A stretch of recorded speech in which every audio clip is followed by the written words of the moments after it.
Hi, my name is Aditya. కూరలో తాలింపు లేకపోయినా, ఈ ఇంట్లో ఈ తాలింపు లేకపోయినా అస్సలు బాగోదు. అన్నం వడ్డించడానికి అరిటాకు లాంటోని, అందరూ నచ్చి మెచ్చే ఆంధ్రమాత గోంగూర లాంటి వాణ్ణి. రే, ఆకులు అలమలు తప్ప నీలో మంచి లక్షణాలు లేవా? ఓ ఓ అయ్యా, నాకు నవ్వించడమే తెలుసయ్యా. నలుగురి మొహంలో నవ్వుని చూడడమే తెలుసు. అంతేగాని తప్పులు చేయడం, ఇంకొకరి బతుకు నాశనం చేయడం నాకు చేత కాదయ్యా. నా బతుకులో నవ్వు లేకపోయినా నలుగురి మొహాల్లో నవ్వులు చూసి నవ్వుతానే గాని ఏడ్చే రోజంటూ వస్తే ఈ తాలింపే ఉండడయ్యా. కన్నీళ్ళకే కారణమయ్యే రోజంటూ వస్తే ఈ తాలింపే ఉండడండి. ఏమంటారు?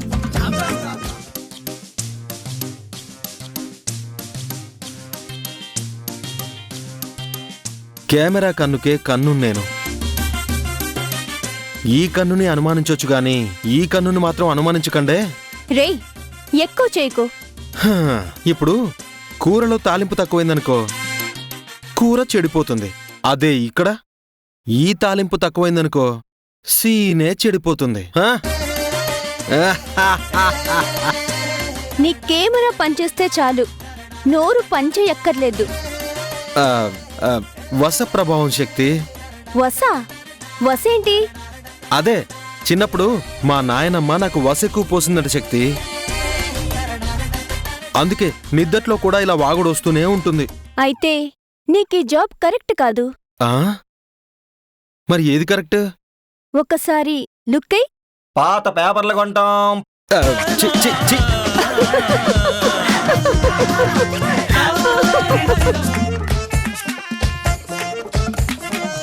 అందరికీ ఇష్టమైంది ఐదోతనం.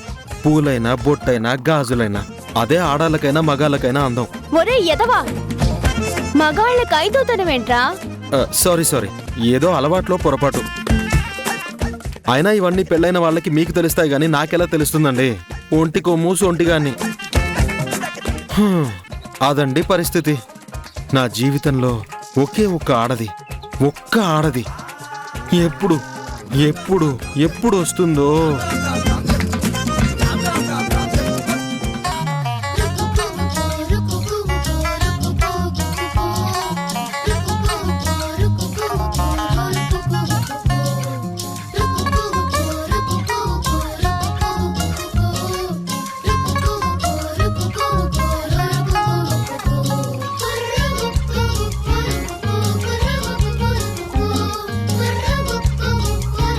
నీ పేరేంటి?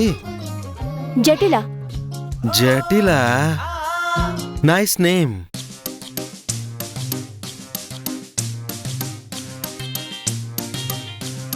మీదే ఊరు? మాది ఈ ఊరు కాదు. ఓ, ఈ యుగమూ కాదు, ద్వాపర యుగం. ద్వాపర యుగమా?